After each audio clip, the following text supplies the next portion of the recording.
Welcome to the podcast where sustainability gets real.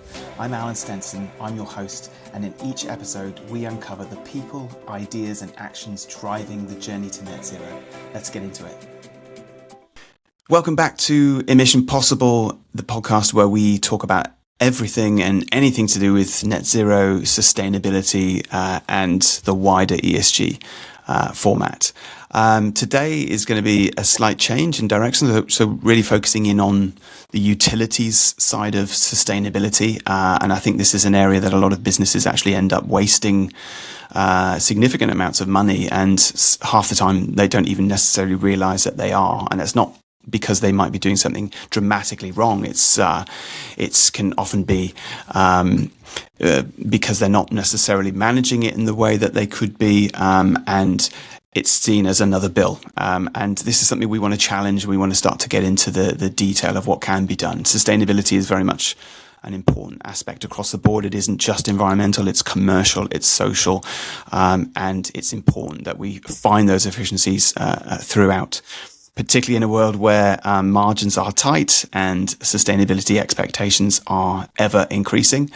So it's a perfect opportunity for us to really go through the whole energy and utilities side of things. So today I wanted to really get into the reality of that. I'm delighted to be joined by Lewis Iggulden from Experience Energy Solutions, and he works with organizations who can, through their everyday help, take control of their energy and make smarter, more strategic decisions. Lewis, it's fantastic to have you on the pod. No, brilliant. Thank you very much. Yeah, it's good to be here. Cheers for having me on, Alan. No problem at all. So we're going to dive straight into it. We're going to literally go straight into the practical, commercial grounding of things, and why utilities, the shift from cost center to strategic opportunity, and the reality of what that looks like. Lewis, what are you seeing right now? Are businesses in control of their energy, or is this still something that they're reacting to? It's a complicated one. We've, as sort of times have gone on, I think a lot more businesses are slowly cottoning on to the importance of being a bit more strategic and proactive with things like utility spend, where they're sourcing their energy from, what it looks like for the future of the business. But there are still a lot out there that. What I'd say was sort of behind the curve with certain things. So, right. For example, we've all seen what's going on currently, in the geopolitical climate with, Iran, the US. We're all seeing, not only the price at the pumps, filling up the cars have now gone up, but we know that, this is having a significant knock-on effect to the energy market as well. So, I believe the latest figures on, crude oil at the moment is about $112 per barrel, which is, significantly higher. We haven't seen it that high within several years now. So yeah, we are getting a lot of inquiries currently from businesses that are a bit unsure and are almost at the point of panicking, just saying, what does this look like? Do I need to buy? Do I need to fix that now for as long as possible to stop the energy prices going up even further? Do I need to be a bit more strategic and sort of buy in bulk, or would you advise waiting? Wait until if it does calm down, are the energy prices going to drop in the next few weeks? These are the kind of conversations we're having, sort of day in, day out with businesses. Really, I suppose the best advice that we. Yeah, I suppose the best advice we could offer to somebody is to, irrespective if they've got the luxury of having somebody that looks after their procurement in-house, or is it all done by the MD or the director, it would always be to seek advice. Really, come to a consultancy, seek out a broker that could just offer you some guidance. Really, because at least then it's you're getting some advice that you didn't have previously, and it's just gonna benefit the business really. Seeking out advice in that sector. Yeah, absolutely. Is it still a relatively under-optimized area commercially? It's for some businesses, it's a significant aspect, particularly from a P&L perspective. But are you seeing that shift changing now because of what's actually happening, or are we just seeing a greater maturity level in terms of full optimization of spend? So it has been. I think it has improved in terms of what historically what it was looking like for businesses. I mean, is there still grounds for improvement? Absolutely. I mean, it's utilities at the moment, depending on the sector. It easily falls within the top 3 outgoings for any business, along with things like staffing costs, stock and materials costs. Utilities and energy is always, it's going to be up there, but ironically, I think one of the main reasons why not everybody is being as proactive as they, I suppose, should be in this area is, let's face it, we're all human beings at the end of the day. Energy and utilities, it's not the most exciting topic to fill your head with, and it's when you're if you're at the head of a growing business, there are other priorities, I suppose, that would be sort of first to the table. But what we try and do is, make people aware of that and just say, look, we get that, this may not be at the forefront of your mind, but not managed effectively, you can just see this sort of coming back to bite you if it's not sort of managed strategically, because there are so many different hidden pitfalls in terms of costs and things for business in the energy sector, really. So that's what we try and stay on top of as much as we can. Yeah, that sounds sensible. I mean, from a practical perspective, what would be like the first 3 things that you would talk to a business about in terms of reducing energy spend as quickly as possible? I mean, just 3. It is quite expansive. I suppose the first and the easiest one would be, I've engaged with organisations that have no sort of procurement or energy strategy, or I've also dealt with some that have the luxury of their own in-house procurement team that look after it for them. Irrespective, if you're sitting in either one of those 2 camps, it would always be to reach out and just have a look at what your current energy strategy looks like. Because what a lot of organisations can fall into the habit of, if let's say, I don't know, they're used to the whole fixed to fixed buying model, which is quite a traditional, most common situation for INC and SME businesses. Even if you're sort of in that sort of camp and you've been doing it for a while, I'd always say, look, let's at least investigate other avenues, other strategies, or if not that, just come to us and see what other opportunities there are from energy suppliers, just because it's it's easy to fall into the trap of just being content with the same sort of rolling plan. So, if say you've been with British Gas for a very long time, or Eon or EMP or whoever, and they've done you well, that's great, but you don't know what you don't know. So we'd always encourage, coming to speak to somebody that has a more of a wider market view, just so we can say, look, we can do a scour on all opportunities. We can, if you are determined to stick with a fixed buying plan, that's fine. We can make sure that you're, looking at the best rates available or the greenest tariff available, whatever's priority for the business. However, if there are flexible strategies that a business is looking at, that's fantastic. If you're already doing that in-house, we can work alongside organizations' procurement team just to give them almost like a second view or a reassurance of, if you are looking at this particular plan, we believe this is the best one for you because of X, Y, and Z. You guys carry on. Or the flip side is, we might have a slightly different or more efficient solution to hand, which we can say, look, appreciate what you guys are doing. This might work better for you because of, these particular reasons. And just having that open and honest conversation with them, really. So I think, the first thing would always be to look at what the procurement strategy is, because that can, more often than not, secure some very easy, quick wins, by just a very, simple shift in how you're purchasing the energy for the business. Yeah. I think... I suppose that's where The importance of data and visibility comes in, so that you can actually see, what is being used, what the requirements are, and then what the opportunities are based on your actual profile, as opposed to, as you said before, like sticking to the sort of standard approach. What do you see as the sort of common mistakes where businesses are potentially getting this a bit wrong, or potentially missing out? Because I think it's quite clear that, particularly now, it's quite advantageous to have a much more lateral approach to your thinking when it comes to what can be done. But I guess, a lot of people don't necessarily know. So what would be some of the common pitfalls or common mistakes that businesses are making at the moment?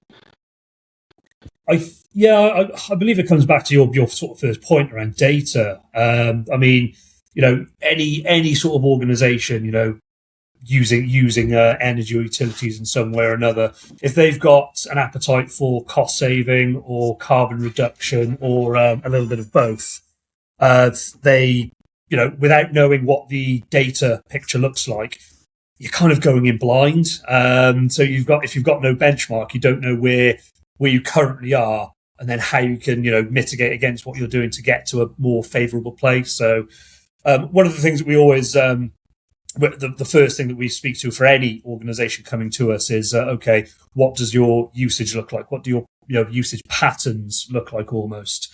Which, I mean, it sort of kind of brings me around to the other sort of a few points where businesses can, what were those three things? Outside of the procurement piece, once you've got a handle on what you're using, how you're using it, normally the second sort of big thing that we would advise businesses to look at would be what your business infrastructure and your sort of behaviours are almost like. Because once you've nailed the procurement strategy, normally the next steps to further drive down costs would be using the energy smarter, which sits hand in hand with data. So, if an organisation is using the majority of their energy at peak grid times, is there a way that we can advise against changing that? So that way that, if they were to change the energy usage from one part of the day to another, they would naturally see a cost saving coming in off the back of that. Not only that, there are also things like smarter lighting solutions or heating solutions. So, for example, we get a lot of businesses come to us saying, look, we've had some people come in a few years ago. We've had, LED lighting installed throughout. We've got, smart heating solutions. We've come away from, old traditional gas boilers, but we're still not seeing a significant change in the energy used. Well, why is that? And we typically will go in there, we'll undertake an audit, and then we'll say, well, actually, yeah, you've got LED lighting, but they're 5-6 years out of date now, so they're not as efficient as what they were. Have you looked at an upgrade? Or if you've got a business with a heat network, for example, yes, you may have improved on insulation or upgraded systems, but traditionally heating networks, they do run not as efficiently as what they could, because again, the infrastructure in them is quite dated, it is quite old. So we'd always advise against looking at upgrades for areas like that. Again, all these little things are almost hidden areas that typically fly under the radar of any business. And again, this is why we sort of stress the importance of, coming to speak to an organisation which, can offer advice on these sorts of areas. And one of the key things that has been becoming more and more prevalent now in recent years, just because, we found affordability for it as has come down quite a lot, is the option of self-generation. So again, the environment we find ourselves in at the moment, wholesale energy costs have spiked. It's one of those when you commodity buying, there are going to be things that are going to impact that outside of your control, like the current conflict going on in Iran. There's been cases in the past about oil tankers being held up by pirates and things, and it does all have a knock-on impact on wholesale energy costs. So what we do now is we encourage, if a business has, an applicable roof space that's not being utilised, or maybe even a large patch of ground that isn't being used for anything, then we always explore, look, have you thought of self-generation through solar PV? Because now the materials and things, it's a lot more affordable than what it once was when it sort of first came to light a few years ago. Which is because that's typically that's a blocker that we get straight off the bat. Anyone we're speaking to is, oh, okay, yeah, how much is this going to cost me? And yeah, you'd be surprised how competitive and how short the return on investment on these sorts of things are. And is it something that I don't know? Let's say, is it something that is actually viable for lots of businesses? I mean, are people under a misconception that actually they probably won't be able to generate enough, or is it actually more accessible or more viable than people think? It is. In its short answer, it certainly is.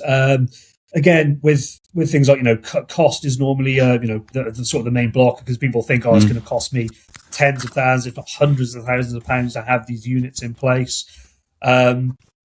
Depending on the business size, that could typically be the cost you're looking at. But the important thing that we try and hammer home is if you take that cost and then look at, okay, your return on investment from this could be, I've seen cases as little as less than 3 years in terms of a large scale solar size to recuperate that money through not spending that on grid energy, which is great, and after that 3 years, you're actually then starting to see businesses making profit, off these sorts of systems. I mean, for example, we're in talks with several businesses now where it's, okay, here's our proposed system for solar PV. You're going to start seeing, return on investment in as little as, let's say, 4 years, for example. After that 4-year period, you're actually going to start, seeing income off the back of this.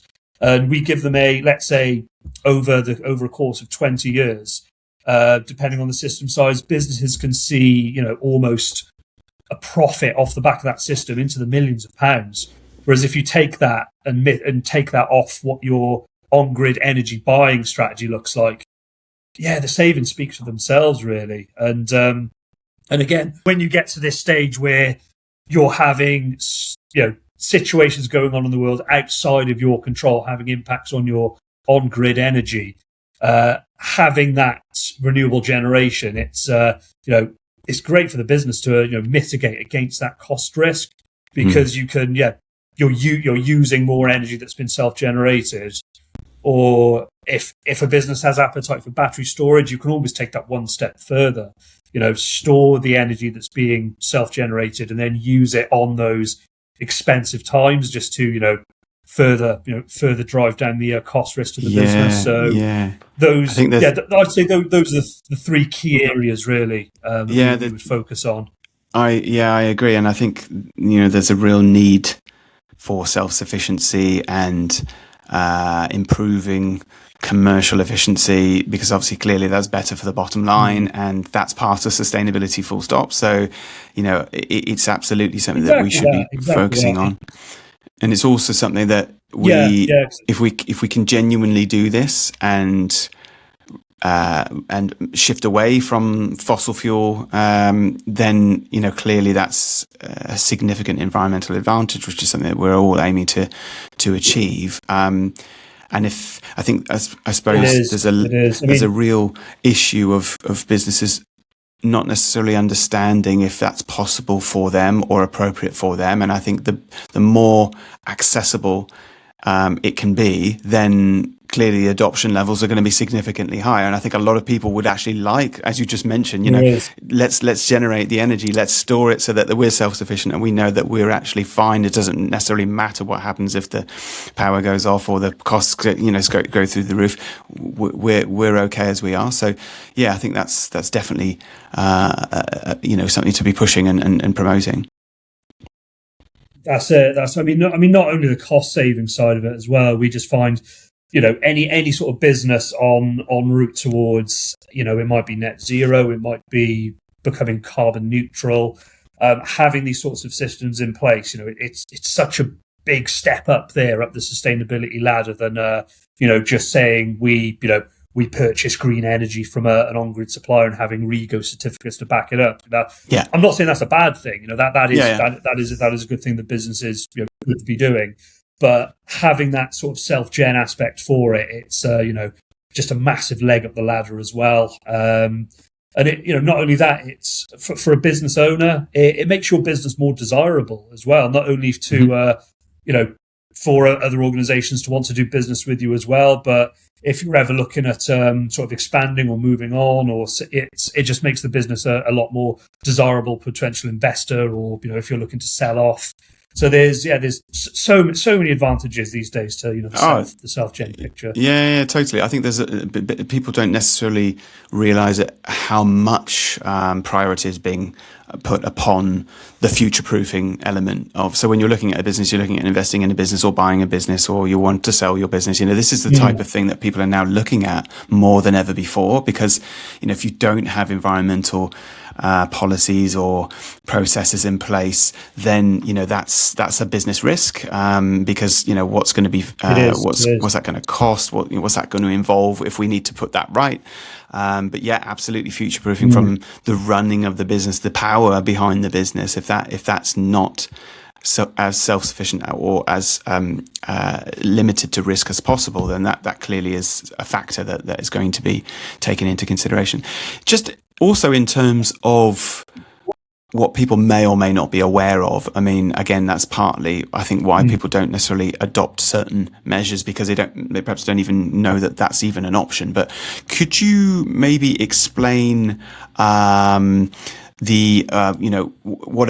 simple terms, what basket buying would be, and why people should consider that? Because I think, again, that's an area that a lot of people don't even necessarily realise is a potential possibility for them. Yeah, that's right. So, I mean, I suppose in simple terms, but basket buying, it's the way I like to describe it is comparing it to mortgages almost. So, a fixed term mortgage is similar to a fixed term energy agreement. So, on day one, you decide, I want to lock in for, I don't know, let's say a 2-year period.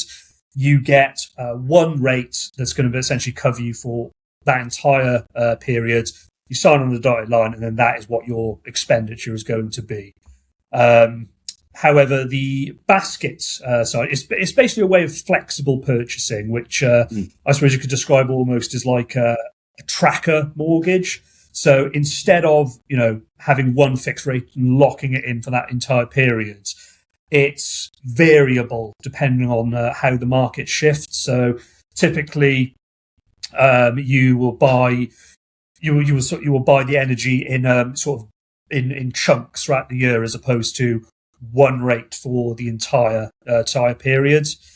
I mean, we get a lot of businesses that inquire about it, but are very skeptical, because they're from the traditional method of fixed to fixed strategy, because they know what they're getting. On day one, they've got a one rate on a piece of paper, and they know, that's what I'm going to be looking at.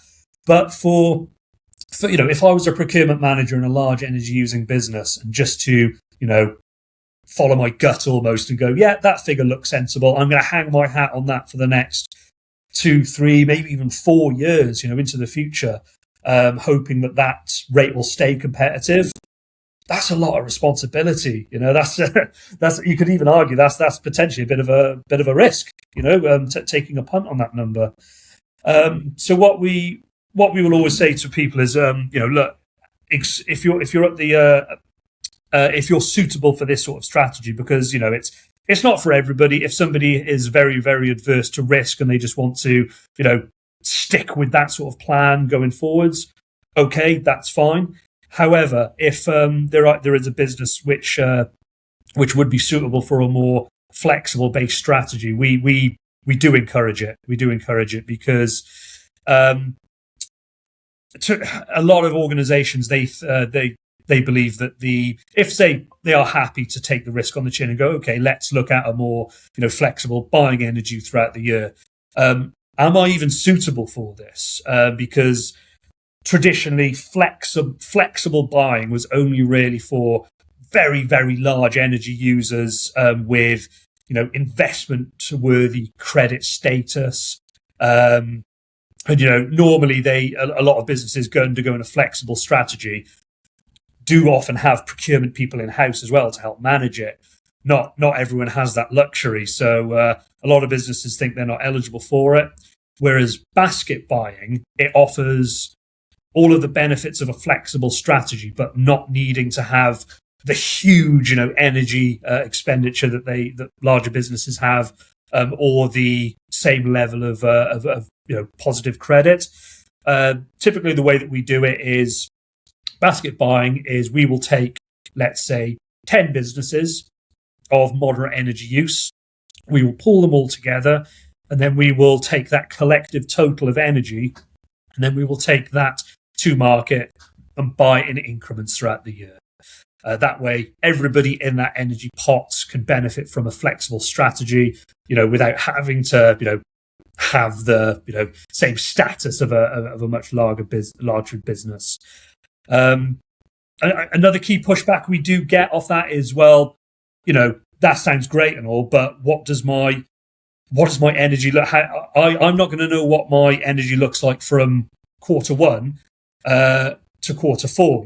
Is it going to change? Is it going to change for the positive or negative? And it's a hard one to answer, because all we can do is we can advise. Yeah, based on the current market, we would recommend buying your energy for, I don't know, let's say 6 months worth for this year, because we estimate that once we get into the summer, for example, energy use is going to be less, therefore the energy cost is going to be less. So once we get into that summer period, maybe then look at buying your winter period for during that time. Is it a completely foolproof, risk-free strategy? Absolutely not. No. I mean, you get. Yeah, you can. I mean, obviously, it's a risk because no one has a crystal ball and no one knows what's going to happen, and it's a common question. Yeah, if only we did. Yeah, well, exactly. Yeah, but I suppose it's quite a common and appropriate question to ask, is that, well, what if prices massively go up, and it's absolutely true. But when you're looking at the risk profile and you're understanding, we've had it with clients who have had a renewal come through, and they've gone from a multi-year locked price to their renewal comes through, and it's literally tripled their utility costs. And that's a very, very difficult thing to navigate around. But, to a degree, you've got the opportunity with timing to, well, what the benchmark is, as in, what the costs are, because if you lock in that next fixed price, you're literally locking in the full amount of pain. That's what it's going to be if you lock that in now. Whereas if you have those opportunities to capitalize on when the market does come below that level, and you lock in at points that it's dropping in below that level, then you already have a benchmark to beat. So you can be relatively conservative and safe with that approach. And like you said, buying at the right time, timing is everything. And some of these basket offerings, I believe, can go years into the future. So you can actually buy significantly ahead at points. That's right. I mean, that you've hit the nail on the head there. That's kind of the key.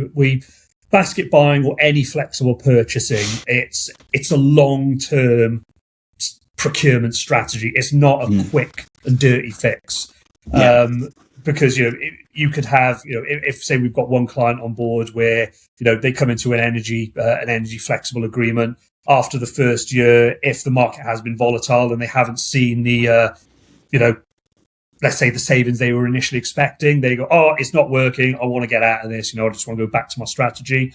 What we always say is the flexible and basket buying, we've seen typically outperforms the market over a period of time.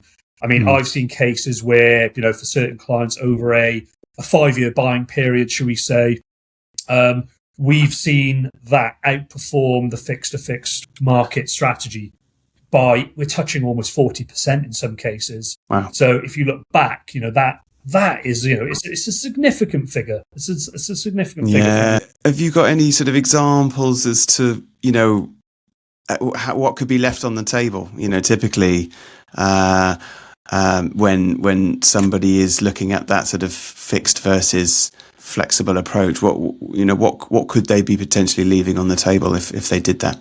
Yeah, it's difficult to put a number on it, but I mean it can be substantial. I mean, if we just take that 40% figure, for example, if you were the procurement manager of a manufacturer, and you were looking at your fixed, if that was your plan, fixed to fixed buying, but if your competitor down the road was undertaking a flexible strategy over the same period, and they were able to report, let's say that 40% figure of cost mitigation, that could have a significant impact on the business there. So, yeah, I mean, what we can say, it's over time, we've just seen these flexible buying strategies. They do outperform the traditional method of fixed buying again and again. So, if there's an organisation out there that is curious to sort of dip their toe in this sector, we would always say, yeah, if you're eligible,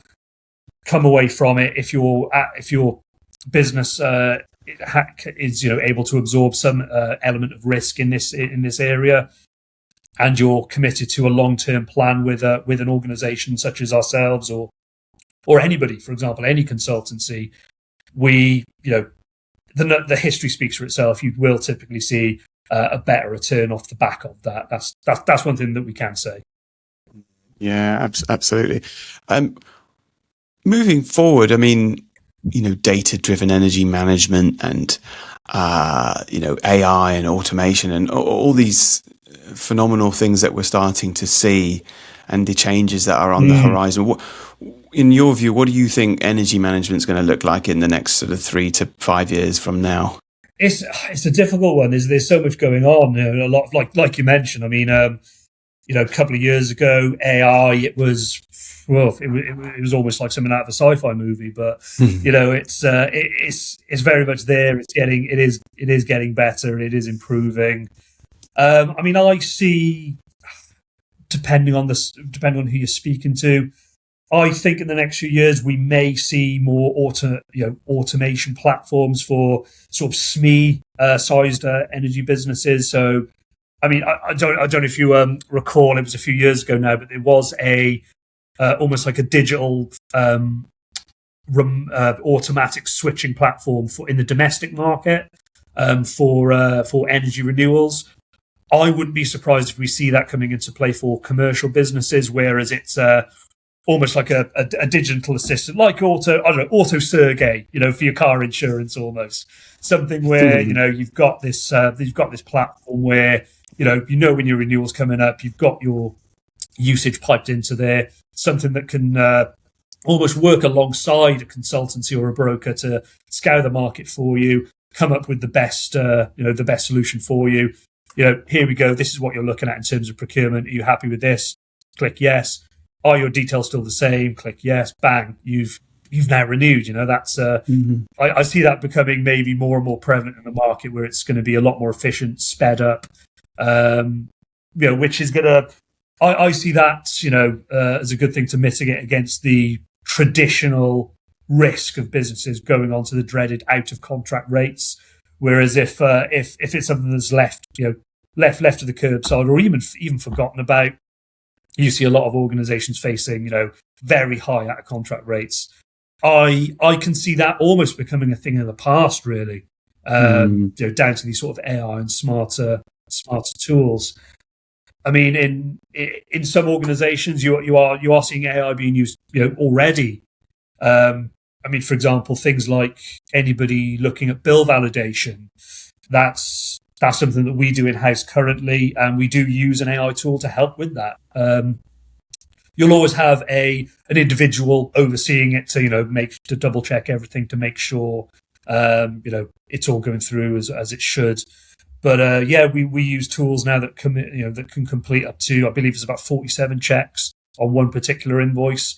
So if you're a large organisation with multi-sites, hundreds of invoices potentially, that need reviewing, not one person's going to be able to manage all that in house on their own. Yeah. So AI tools are there in place to do these checks for you, and then you've just got your analyst at the end of it to make sure it's all correct, packaging it up nicely, and then delivering it as a nice little cost saving report. Yeah, so, and I mean, and also these are some things we're already. Yeah, that can be quite a significant amount for some businesses. I mean, bill validation, I've heard stories of serious sums of money that have been charged, and the client is paying the bill and not even aware that they're being significantly overcharged, or there might be a mistake, in the meter, or they're being charged for a meter that's not even theirs, type of thing, and that goes back multiple years. So yeah, talk us through what that looks like and what people have found. Yeah, well, exactly as you just described, Alan. It's for a long time, businesses, when the energy invoices arrive, they trust that they're going to be correct. And yeah, there's even some businesses now that, without even questioning, we'll just pay them, just to move on to the next month. I mean, there's a surprising number of energy invoices that do turn out to have significant errors in place. There've been cases that we've seen where businesses are being charged incorrect rates if ever they've had a tariff change that hasn't picked up, standing charges that have been inflated. I mean, we've even seen cases of organisations being charged for meters that don't even belong to them. And if you go back over a few years, if that's not been picked up, that's going to be a significant cost increase to the business there. I mean, just some of the savings I've personally seen for some sort of large multi-sited organisations that we're working with. I think one of the highest cost saving that we've seen to one organisation was £109,000 recovery over the year for gas, and £203,000 for the year for electricity. All of this is recoverable cost overcharges that have been in place. So we're talking over £300,000. I mean, we're not saying that every business is going to see that sort of a saving, off the back of having these things reviewed. But what I will always say is it's worth investigating, because you just don't know what is being left on the table unless you've got the luxury of someone in house doing this day in, day out for you, which not a lot of businesses do. It's a very worthwhile area to investigate, because you don't know what you don't know at the end of the day. And if there's a few pounds recoverable, then great. You've seen a few pounds come back to you by investigating. However, on the flip side, if there are some serious things going wrong, on that side of the fence, you could be leaving so much money on the table by not going down this route. So it's it's definitely a worthwhile area for organisations. Yeah, it's a very important topic, and it comes back to that whole sustainability side of things. Commercial sustainability is just as important. Obviously the traditional approach was, if we're making money, we're good. Now, there's three areas to the bottom line. It's commercial, it's social, it's environmental, and they're all linked to the point where if you're making lots of money, but you're doing that environmentally or socially unacceptably, that's not sustainable. If you're the greenest company in the world, but you're not making money, that's not sustainable. If your utilities are meaning that you're not turning a profit, that's not sustainable. So these things, it's all linked. And I think we're seeing that more than ever now in like ESG reporting, because that's it's a business risk. It's ensuring that there's the relevant checks in place, the relevant procedures in place. So clearly, that links back to energy usage, scope 1 and 2 emissions, your gas and your fuel and your electricity. And these are areas that are mandatory requirements. And it's the one thing that all businesses have some control over. And there's also well to tank emissions as well. So if for anyone that doesn't know what that is, it's it's the energy and fuel related emissions. So you can consume kilowatt hours of energy, but there's transmission and distribution losses that occur because you've consumed that energy. You can put the nozzle of the pump into your car and fill it with 70 litres of petrol, and that's easy to understand what that is in terms of the emissions, but there's well-to-tank emissions associated with that, with the extraction of the fuel from the well, the processing and refinement of that fuel, the shipping to the different delivery stations, all of the things that you have no control over, but you are responsible because you bought the fuel.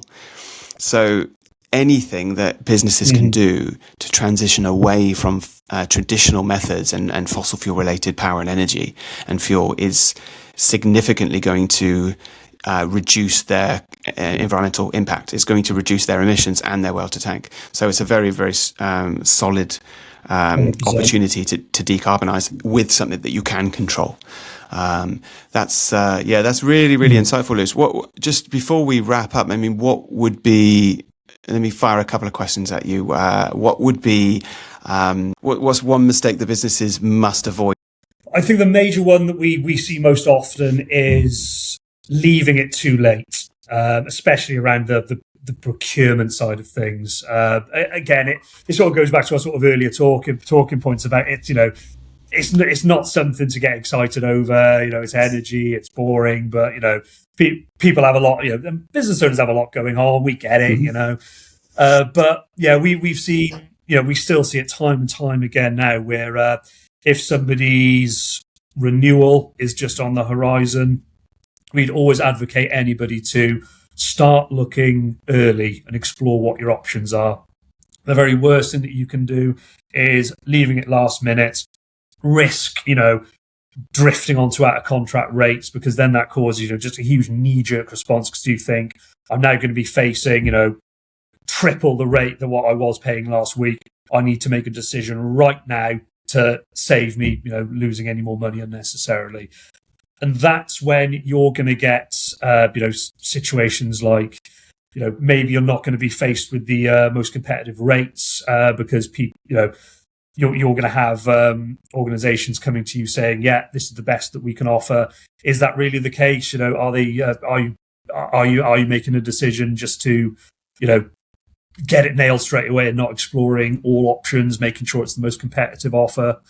It can be a minefield. So yeah, we would just say, you know, to anybody, start looking early, start talking to a consultancy about, you know, alternative options prior to getting within that renewal window, and then just making a snap decision that might not be the most financially viable for you, really. Yeah. What is a trend that people should be looking out for when it comes to energy? I think it should. I believe, one trend that they should be looking out for is, if you can, I'd say, try and keep be vigilant on sort of, you know, what's going on in the market at the moment, and what's available to you as a business as well. So not just for things like energy procurement, for example.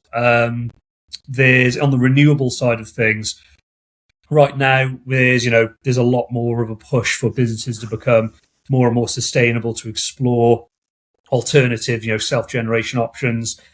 There are a lot of grants out there at the moment available for organisations. So, for example, the middle of last year, there was a grant being pushed for West Midlands-based businesses to you know, look at alternative measures of sustainable energy. And that was covering, I believe, up to about half the cost of these solutions. So I'd say, you know, if you are considering something like, you know, a solar install on the roof space, don't write it off straight away just down to things like costings or am I viable. Have a look out there, and you'd be surprised what support there is available to make these things happen. Or if it's something that you can't commit the time to, come to a consultancy, because they've got a view on things like grants, funding solutions.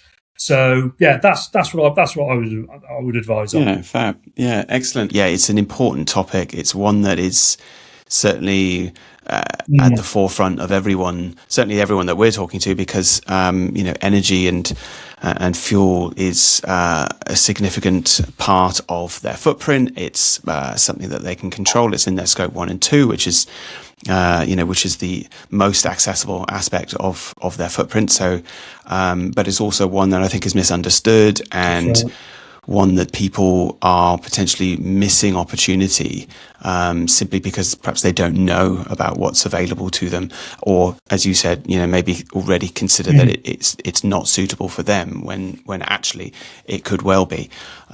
So yeah, Lewis, thank you again for your time, and it's been a pleasure. Absolutely, no worries. Thank you very much, Alan. It's been great catching up, and speak soon, no doubt. Cheers, my friend. Cheers. Thanks for listening to Emission Possible. If today's episode sparked an idea or presented a challenge, please reach out and let us know.